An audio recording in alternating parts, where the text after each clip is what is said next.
დღეს ჩვენი გადაცემის თუმარი გახლავთ ანალიტიკოსი ვაჟა ბერძი. ბატონო ვაჟა, ძალიან დიდი მადლობა რომ მობრძანდით და თუმცა ჩაიარა, მაგრამ მიუხედავად ამისა, მაინც მნიშვნელოვანი თარიღია 26 მაისი, იმ მხრივ რომ უკვე დამოუკიდებლობის აღდგენიდან 35 წელი შესრულდა და 35 წელი ისტორიისთვის კი არაფერია, მაგრამ ჩვენთვის თანამედროვეებისთვის, რომლებიც ამ ეპოქაში ვცხოვრობთ, ნამდვილად არ არის მცირე დრო. ამდენად იმდენი დრო მაინც არის გასული, რომ რაღაცნაირად შევაფასოთ, რა მოგვიტანა ჩვენ დამოუკიდებლობამ, შევიშნოვეთ თუ არის კარგი ქართული სიტყვა, დამოუკიდებლობა აღმოჩნდა თუ არა ისეთი, როგორიც ჩანდა შორიდან, სანამ მიმზიდველი იყო და არ გქონდა მოხელთებული და ასევე აი მუდმივად რატომ ვართ ესეთი უფროსი ძმის ძიების პროცესში, მიუხედავად იმისა, რომ თითქოს უფროს ძმას გამოვეკეცით, მაგრამ ჩვენი მე ვფიქრობ 35 წლიანი აი ეს უახლესი ისტორია მაინც ამას ადასტურებს, რომ ჩვენ ამ სტერეოტიპიდან ვერ გამოვედით და კიდევ ერთი ჩემი მნიშვნელოვანი მომენტი არის ის, რომ აღმოჩნდა, რომ საბჭოთა საქართველოზე ღარიბი დამოუკიდებელი საქართველოა, ყოველ შემთხვევაში ეკონომიკური პარამეტრები და მონაცემებით, მიუხედავად იმისა, რომ სოციალისტური სისტემა სხვა იყო, თქვათ ახლანდელი სისტემა, რა ქვია ამას მე არ ვიცი, მაგრამ ყოველ შემთხვევაში სოციალისტური არ არის დეკლარირებული გაგებით და თითქოს უფრო უკეთესი უნდა ყოფილიყო, რაც საპირისპირო შედეგი გამოიღო. მე მესმის, რომ ერთ გადაცემაში ძალიან რთულია ჩვენ ეს სრული ანალიზი გავაკეთოთ, მაგრამ ყოველ შემთხვევაში რაღაც აი იმ თემებზე მაინც შეგვიძლია ვისაუბროთ, რაც გამოიკვეთა 35 წლის განმავლობაში. დამოუკიდებლობა აღმოჩნდა თუ არა ისეთი, როგორიც გვეგონა და შევძელით თუ არა ჩვენ რაღაცნაირად ჩავწერილიყავით დამოუკიდებლობის კონტექსტში. მივესალმები ჩვენს მსმენელს და მაყურებელს, მადლობას მოგახსენებთ, რომ მომიწვიეთ. თავისთავად ცხადია, რომ ადამიანის პიროვნულად და ერის უმთავრესი დანიშნულება ამ ქვეყნად არის იყოს თავისუფალი, შემოქმედი, მოღვაწე პიროვნულად და კულტურის და ცივილიზაციის შემქმნელი სახელმწიფოებრივად. თუ ამ ფუნქციას ცალკე ადამიანი და ცალკე ერი ვერ ასრულებს, მის არსებობას გამართლება არ აქვს. აქედან გამომდინარე, ჩვენ რაც ვარსებობთ, ჯერ კიდევ თქვათ 1000 წლეულებით ადრე ვიდრე გაჩნდებოდა ტერმინი და ცნება ქართველი, ვიბრძოდით პროგრესისთვის, თავისუფლებისთვის, დამოუკიდებლობისთვის. შესაბამისად, ბევრი რამ გვაქვს ისეთი, რითაც შეგვიძლია ვიამაყოთ და სავალალო მომენტებით, საუკუნეები, ზოგჯერ 1000 წლეულებიც კი, როცა ჩვენ ვიყავით დამცრობილი, როგორც ლაზარე და შემდეგ ფენიქსზე ვახერხებდით აღდგომას ფერფლიდან. ეს პერიოდები ერთმანეთს ცვლიდა და საბოლოო ჯამში ეხლა მე პიროვნულად არა ვარ ის ავტორიტეტი, რომლის დამოკიდებულებასაც რაიმე განსაკუთრებული მნიშვნელობა აქვს, მაგრამ მე ვფიქრობ, რომ დამოუკიდებლობაზე მეტად ღირებული ქართველობისთვის არის ბრძოლა თავისუფლებისთვის და დამოუკიდებლობისთვის. თვითონ პროცესი ამ ბრძოლის ეს ემოციურ ბუნებას ეხმიანება სამხედროს. აბსოლუტურად ჩვენ ეხლა ამით ზედმეტი ამპარტავნება არ უნდა დაგვეუფლოს, მაგრამ არხე ცივილიზაცია ვართ, სათავეებთან ვიდექით, რაც უფრო სიღრმისეულად ხდება შესწავლა წარსულის, მით უფრო მტკიცდება, რომ ჩვენ არ გვერქვა საქართველო, არ ვიყავით ნიკობს დარუბანდამდე, მაგრამ ვარსებობდით და ისეთ რამეს ვქმნიდით, რაც ღირებული აღმოჩნდა შემდეგ პროგრესის და ცივილიზაციისათვის. აქედან გამომდინარე, ჩვენი არსებობა, ქართველობის არსებობა, რა სახელითაც არ უნდა მოვიხსენიებდეთ, მას შუმერის ნაწილი იქნება ეს თუ ხეთების ნაწილი იქნება ეს თუ კაპადოკიის მიდამოებიდან ჩრდილოეთისკენ განფენილი ცივილიზაცია იქნება, ყველა დროს ჩვენ რაღაც ღირებულს ვაკეთებდით, თქვა იქნებოდა. განსხვავებულს იმისგან, საიდანაც მიგვაწერდნენ წარმოშობას. რა თქმა უნდა და საბოლოო ჯამში ეგ კიდე საკითხავია გამყინვარების მერე პერიოდის მსოფლიოს ათვისების დროს ადამიანის მიერ დიდი სივრცეების კავკასიიდან წასულები ავსებდნენ ამ სივრცეებს და ჩვენი წინაპრების გენეტიკური ნაწილიც არის ხალხები, რომლებმაც დიდი ცივილიზაციები შექმნეს და აქეთ კიდე ძალიან დაგვეხმარენ ძველი ბერძნები ჩვენი რაობის გარკვევაში და იმის დადასტურებაში, რომ რკინა ჩვენ გამოვაწრდეთ პირველად, რამაც უზარმაზარი ნახტომი გამოიწვია ცივილიზაციური თვალსაზრისით და ხორბალი ჩვენ გამოვიტანეთ კულტურულ ცხოვრების არენაზე და ასე შემდეგ. მოკლედ, ახლა ვინო და ასე ამას ჩვენ გვიყვარს სადღეგრძელოების დონეზე ყველაფრის დაყვანა. ამას თავისთავად რა თქმა უნდა ცხადია, რომ ეს იყო დიდი ისტორია, დიდი წარსული, მაგრამ სახელმწიფოებრივი თვალსაზრისით ჩვენ დამოუკიდებლები და ძლევამოსილი ქვეყნის პატრონები იშვიათად ვიყავით. სხვადასხვა ეტყობა შეიძლება ეს ჩვენი ფუნქციაც არის. შეიძლება ხალხებს სხვადასხვა ფუნქცია აქვს ამ დედამიწაზე. არ გამოვრიცხავ, შესაძლოა ასეც იყოს. იმდენად რამდენადაც ხა მონტესკიეს ბუნებრივ გეოგრაფიული გარემოს მნიშვნელობა ერების ჩამოყალიბებასა და განვითარებაში თუ ამ პრიზმას შევხედავთ ჩვენ ახლა საქართველოს ისტორიას, ეს ბუნებრივ გეოგრაფიული გარემო ცივილიზაციის საწყისებთან გვაძლევდა უპირატესობას, რომ კლიმატი და მთაგორიანი ნაყოფიერი მიწების პირობებში ცხოვრება და მიწათმოქმედების კულტურის ათვისება მონადირეობიდან და შემგროვებლობიდან გადასვლა ბინადარ ცხოვრებაზე და თქვათ ოჯახის ჩამოყალიბება ეს ყველაფერი აქედან იწყება, მაგრამ როდესაც საუბარი არის თქვა ძლევამოსილი იმპერიების ჩამოყალიბებაზე, რაც აძლევს გასაქანს ამა თუ იმ ერის ან ეთნოსის ან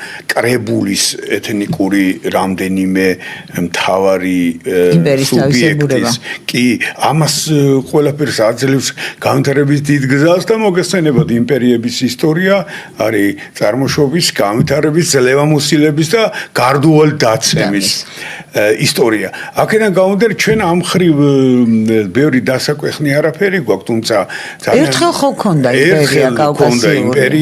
ესეც კი გქონდა მრავალფეროვნებისთვის. აქაც თავისებურება იცით, ახლა დაკნინება წეული მციხოს, ვინც დააკნინოს ჩვენი წარსული, რომ დიდია თავისთავად მის შედეგებით და რეზულტატით, მაგრამ აი ძლევამოსილი იმპერიული არსებობის შემდეგ რომ მონღოლების მზვერავი რაზმი ანადგურებს ქართულ ლაშქარს ესეც უკვე მანიშნებელია რომ სახელმწიფოებრივი ხერხემალი არ იყო ისეთი ძლიერი რომ ეხლა მონღოლებს ვინ შეაკავებდა კი ჩვენც მივიღეთ მონაწილეობა ჩვენც მივიღეთ მონაწილეობა მათ შეკავებაში რომ ისკენ ბოლომდე გასულიყვნენ, მაგრამ ბუნებრივია შეუკავებელი და ძალიან დიდი ძალა იყო ეს ევრაზიული ერთობა თურქული მოდგმის ხალხების ძირითადად მე ამას უჭერ მხარს ამ მოსაზრებას რომელიც წამოვიდა იქიდან ამას ვერავინ შეაჩერებდა, მაგრამ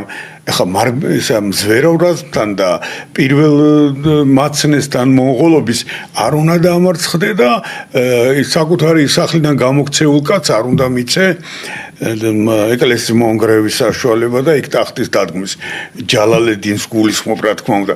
ამიტომ ეს ჩვენი იმპერიული ყოფაც კულტურის თვალსაზრისით რეზულტატი დატოვა.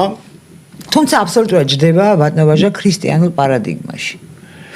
რაოდენ უცნაურიც უნდა იყოს.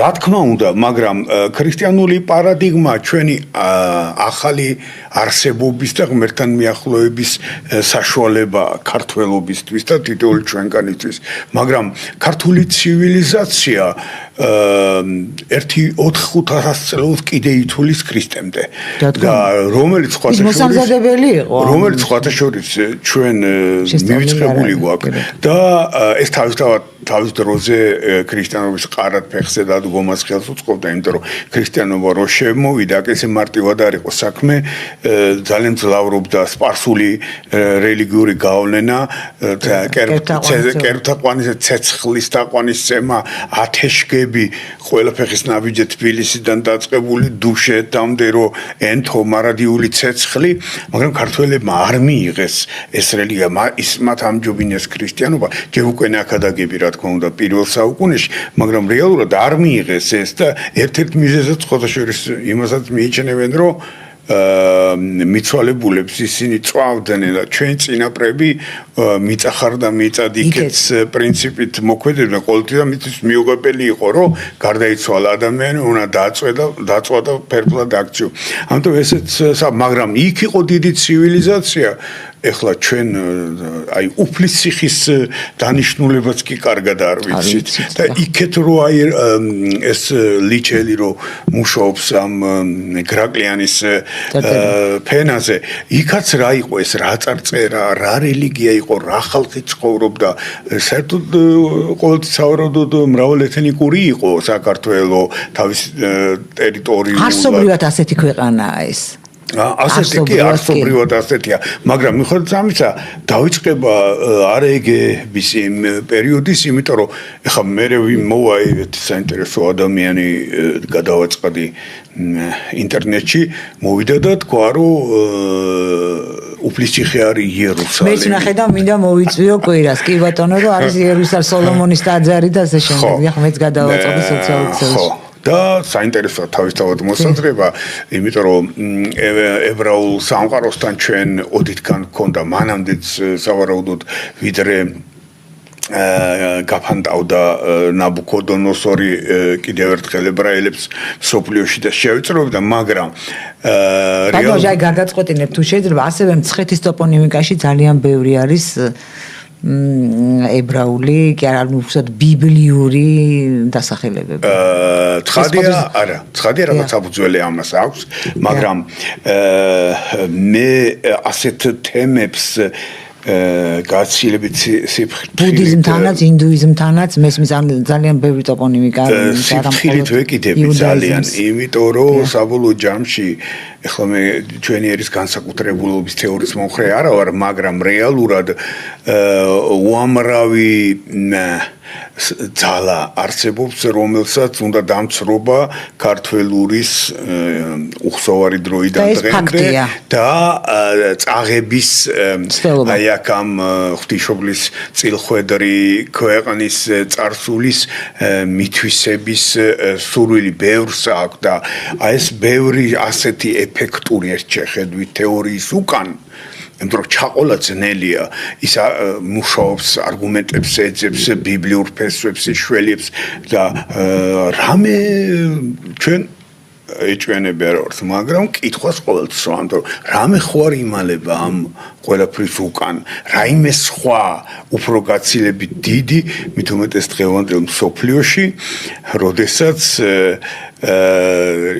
დასავლური გამოთქმა რომ გამოვიყენოთ, ხშირად ცხადი ხდება who is who და რეალურად ასე ვთქვათ საერთაშორისო სამართალი გაჩერებულია, არ მოქმედებს, ერთადერთი ფაქტორი ღვთისანაბარავად ჩვენ პირდაპირ გაგებით. ერთადერთი ფაქტორი ურთიერთობაში არის ძალა. ასეთ ვითარებაში პატარა ქვეყანას ძველი ცივილიზაციის, რომლის არსებობა თავისთავად არის სასწაული და რომ არ უნდადეს ღმერთს ჩვენ არ ვიარსებებდით, რაღაცა ფუნქცია და დანიშნულება გვაქვს. ნუ ეხლა იონე ზოსიმესთვის გასაგები ამითა ენითა, რაც მე ისე უჭერ მხარს იმას, რომ ამით ენითა ნიშნავს არა მარტო ქართულ ენაზე საუბარს, არამედ ენა იგივე ერია და ეს ერი უნდა იყოს გამსჯელი. და სამაგალითო ცოტა შევსეთ სამაგალითო და სამართლიანი და მან უნდა თქვას რა არის ღვთიური, რეალური არსებითი მისაღები და რა არის მიუღებელი და აქ კონიუნქტურა, პოპულიზმი და აბსტრაჰირება რეალობიდან ყველა დაუშვებელია და თუ ჩვენ ქართველებმა უნდა ვთქვათ ეს, იმიტომ რომ ასეთია ჩვენი დანიშნულება ღვთიური, მაშინ გეკითხებით რატომ რატომ ვართ ესეთი დამცხრობილი და დაკანინებული, გაუბედურებული, რატომ იმიტომ ხომ არა რომ იმ ბოროტ-ძალებს ხელს არ აძლევს ამ ქვეყნის ერთიანობა, გაძლიერება და წინსვლა. ეს კითხვა, ამ კითხვას უნდა გაეცეს პასუხი, თორემ ისე ჩვენი საზოგადოების გარკვეული წევრების, ლიდერების, პოლიტიკოსების მოძახილი რომ ერთად ვიყოთ, ერთობა მთავარი, სულ მაღიზიანებს ეს შეძახილი, იმიტომ რომ უნდა გავერთიანდეთ ღმერთში. წერწმენაში თუ არა, საერთოდ რატომ უნდა გავერთიანდეთ? აქ ამ ყველა პოლიტიკოსი და ლიდერი ამ სლოგანის ავტორის, ამ მოწოდების ავტორის გულისხმობდა ერთაზრიანობას. და ერთაზრიანობა ვისი აზრია ის ერთი აზრი რომელშიც უნდა გავერთიანდეთ ღვთის არა ამ მიწიერი ადამიანის ლიდერის კერპის და ასეთი კერპის აღიარება ქართველებს უჭირთ, კი არ უჭირთ, მიუღებელიც არის ამავე დროს. ამიტომ არის ჩვენი დამოუკიდებლობა ფრაგმენტული, ხშირად და ამიტომ ჩვენ ვერ ვაღწევთ სახელმწიფოს შექმნას, ძლიერი, ხანგრძლივად ფუნქციონირებადი სახელმწიფოს შექმნას. ეხლა როგორ უნდა კონდეს დიდი და ნათელი მომავალი ამ ქვეყანას? აი 10 კვადრატული კილომეტრია სომხეთი, რა თქმა უნდა. ჰიპერბოლიზებას ვახდენ ამ შემთხვევაში და ამაზე ესე იგი სოფლიოს ბრძანებელი დაკონცენტრირდა და ჩემი გზა არისო თქვა იმპერატორმა ტრამპმა. საოცარი ამბავია, ხო ეს აგერ ზანგეზურის პატარა გასასვლელი, მაგრამ ამაზეა მიბმული ცენტრალური აზია, ცენტრალურ აზიაში თუ არ გავიდა კი ბატონო, თუ არ გავიდა ცენტრალურ აზიაში თუ არ ჩადგა ფეხი ტრამპმა, ის ჩინეთს ვერ გაუმკლავდება, იმიტომ რომ მაშინ ალიანსი რუსეთი, ჩინეთი კი ბატონო ძლიერდება და კავშირი საქმეს გააკეთებს. ამიტომ ამ პრიზმაში უნდა დავინახოთ ჩვენი დამოუკიდებლობა და თავისუფლება. რეკლამის გამო მცირე ხნით უნდა შევწყვიტოთ გადაცემა, დაგლობთ მალე დაბრუნდები და განვაგრძოთ როგორ პრიზმაში დავინახოთ და რა ხერს მოგვიტანს ეს ჩვენ. დაგველოდოთ და ჩვენ მალე დაბრუნდებით. ჩვენ ბრუნდებით ეთერში, განვაგრძობთ საუბარს ჩვენ სტუმართან ვაჟა ბერიძესთან ერთად.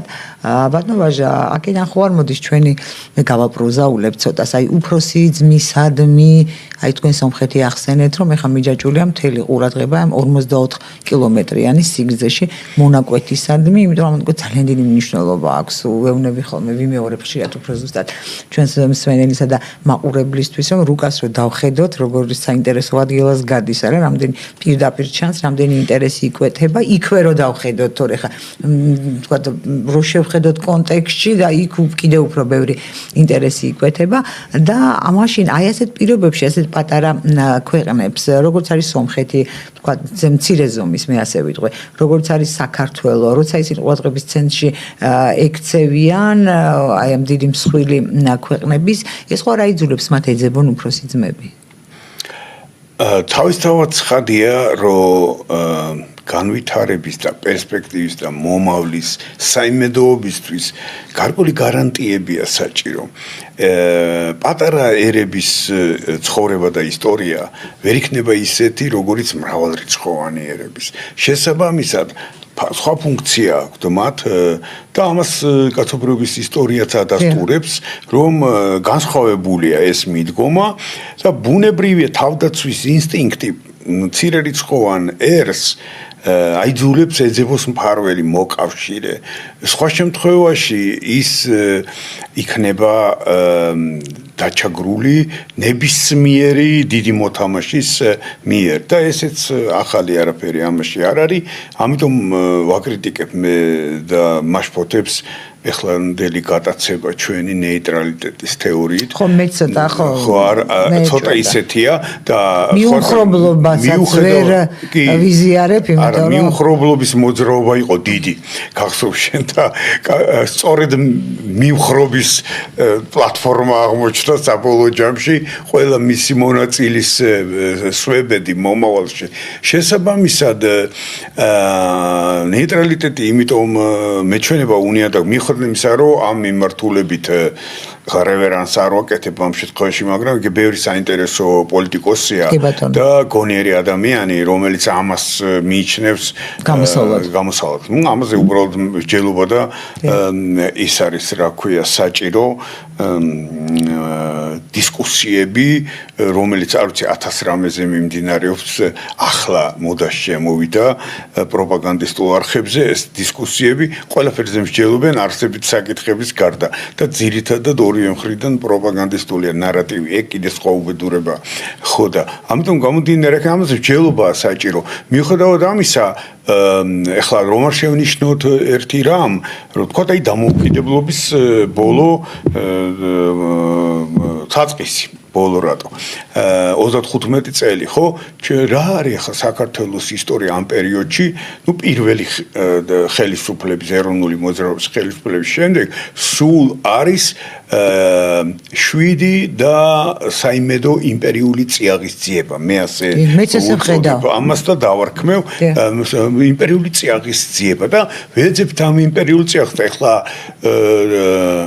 სხვათა შორის რა თქმა უნდა სახელმწიფო პოლიტიკოსები, იდეოლოგები და ვინც არის ავტორიტეტი, ისინი სვამბობენ, რომ აი დასავლეთი კრიტიკა ურთიერთობების ჩვენი შტატებთან, ევროკავშირთან, ეხმართლა ხო საშინელი პრაქტიკა ევროკავშირის, რომ რახან სოციალური პრობლემების მოგვარებაში გეხმარებით, ჩემ დაკრულზე უნდა იცეკვო. უნდა ისეკო ჩემს დაკრულზე რუმინეთო, ბულგარეთო, ჩვენ ხო არაფერი არ ვიცით რა ხდება რუმინეთში, ბულგარეთში, მეტნაკლებად პოლონეთში და რეალურად იქ ბევრი პრობლემა წარმოშვა ამ გაერთიანებამ, ახალგაზრდობისგან დაიცალა ეს რეგიონები. ბალტიისპირეთი განსაკუთრებით და არის იქ სოციალური სტაბილურობა, მაგრამ ამისთვის სრულ მორჩილებას მოითხოვს ევროკავშირის მართველი ელიტა.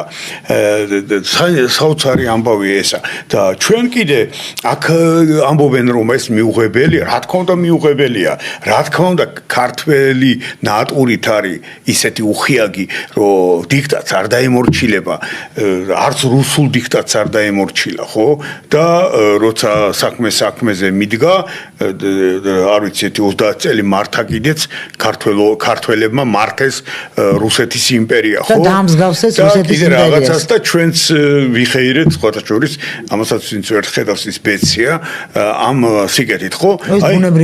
აი ეს რუსეთის იმპერიასთან მიმართებაში ხა აღარაფერს ვთქვი, სპარსეთის იქაც არანაკლები გავლენა სარგებლობდნენ იგივე იმამ ყულიხანი და ალავერდი ხანი, უნდილაწეები და სხვები.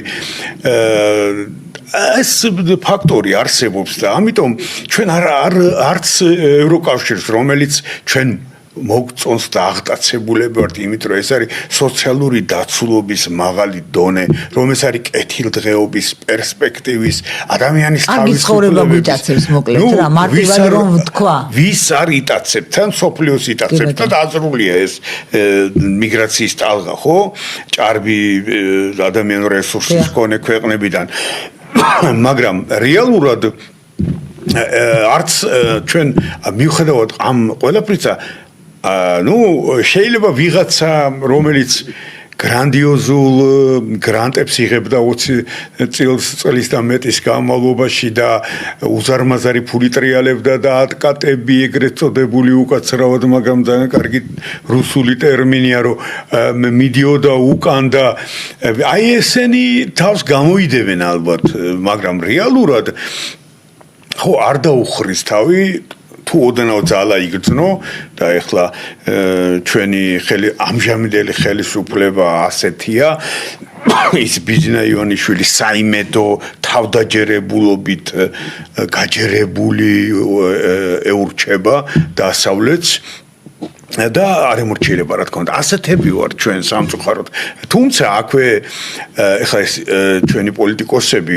სპიკერები რომ თირითადად პოლიტიკოსი ამ ქვეყანაში ერთია ბიძინა ივანიშვილი ყველა დანარჩენი სხვათა შორის უაღრესად ნიჭიერი და განათლებული პრემიერის ჩათვლით შემსრულებელია სპიკერები არიან ან გამხმოვანებლები ივანიშვილის ამათვე მოსაზრებით მაგრამ მათ მეუბნები რომ ამ პერიოდში აი საზოგადოებამ ჩაზახებ ამოგძახებ პრინციპზე არ არის აგებული თქვათ აბა ჩვენ რატო შევევრდომეთ დასავლეთ შეერთებულ შტატებს ჩვენამდე გვინდოდა დამოუკიდებლობის დაცვა იმ ერთი დიდი ძალისგან რუსეთი რო ქვია და რომელიც საფრთხეც იყო არის და სულ იქნება და ეს სხვათა შორის ამასაც პოლიტიკური ალღო უნდა და ოსტატობა სულაც არ ნიშნავს რომ ჩვენ რუსეთთან ურთიერთობა არ უნდა გქონდეს ჩვენ რუსების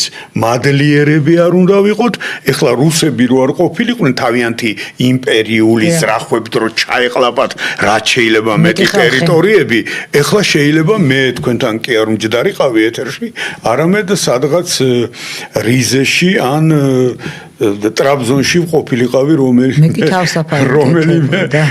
ასე თქვათ ბირჟაზე და გამეგორებინა ნარდი მე იმ ხარიდან ვარ სადაც რომელიც აქეთ აღმოჩნდა აჭარა შემდეგ მესხეთი შემდეგ ჯავახეთი ამაზე კი მართალია ეს არ იყო რუსეთის მისწრაფება ქართული მიწები შევკრიბოთ მაგრამ ხო გამოვიყენეთ ეს ყველაფერი და განა დამპყრობლების გამოყენების ისტორია არ არის საქართველოს ისტორია. განა ის 4 საუკუნე არაბები რო ისხდნენ თბილისში, ჩვენ არ გამოვიყენეთ და არაბებისგან ბევრი სიკეთე არ მივიღეთ, გარდა იმისა, რომ გაანადგურეს ეს ყველაფერი მურვანყრო იყო მოსრასრულიათ საქართველოს. ეს ურთიერთობების ხელოვნება პატარა ერი და ამას ყოველთვის ვაკეთებდით ბრწყინვალედ. ამიტომ თქვენი სკეპსისი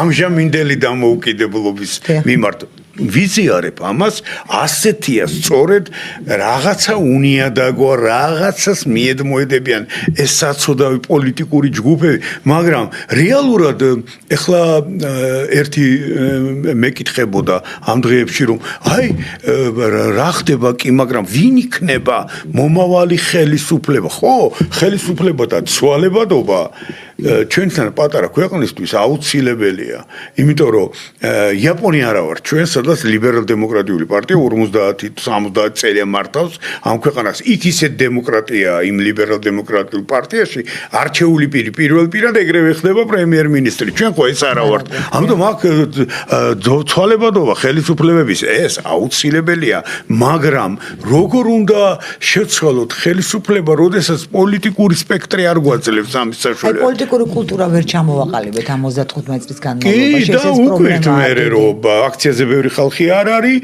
ივანიშვილი მართავს რამდენი ხანიც უნდა იმიტომ რომ ოპოზიცია არის გაფრჩაკებული ისეთი ივანიშვილი მე ვფიქრობ რომ ცალკე უნდა აღავლენდეს ლოცვებს სააკაშვილის დღეგრძელობისთვის იმიტომ რომ სააკაშვილის ფენომენის არსებობა ქართულ პოლიტიკაში რომელიც ახლოთ ოპოზიციის მესამედის ხმების გამკარგავია ბიძინა ივანიშვილის ხელისუფლების სიმტკიცის და ხანგრძლივობის მანიშნებელია. თან ეს ივანიშვილი არც აფუჭებს არაფერს რო იცოდეთ და ავანტიურისგანაც კი დაიფარა. ეს ხალხი რაც არ უნდა ჩემი კოლეგები ოპოზიციური ფლანგიდან ამბობდნენ რომ რა ომი რის ომი ეს საფრთხე იყო და სწორი მიდგომა ჩამოყალიბდა. ეხლა თუ ჩვენ სახელმწიფო ცხოვრება არ მოვაწყობთ ეხლა ხო ხედავთ მე ბედნიერი ვარ მართალი რო გითხრათ იმიტომ რომ ჩემ პირველი სპეციალობა ისტორიაა და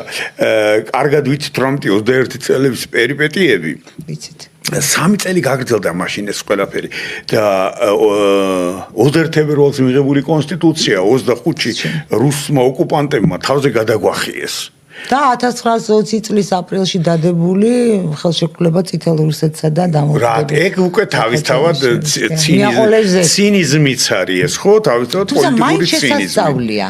რატომ მოიცანი?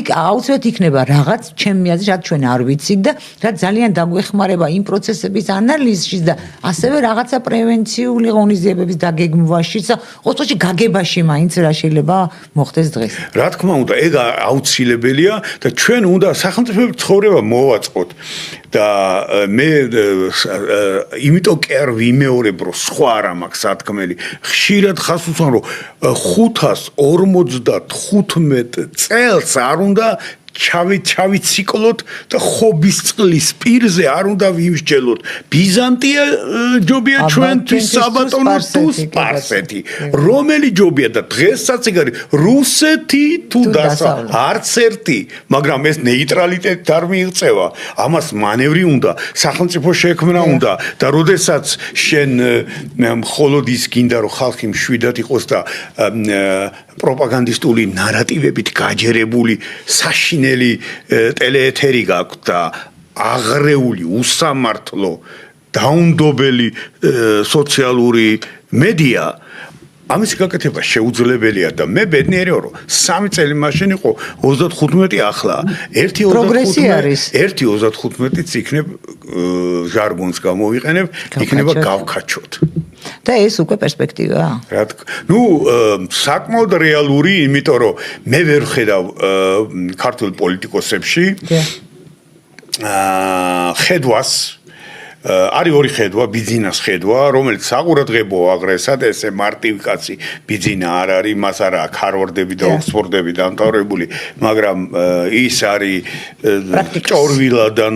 ჭორვილას აკადემია გავლილი და მანიც ის ნაცარქექიობის მთელი განცდილი აქვს მას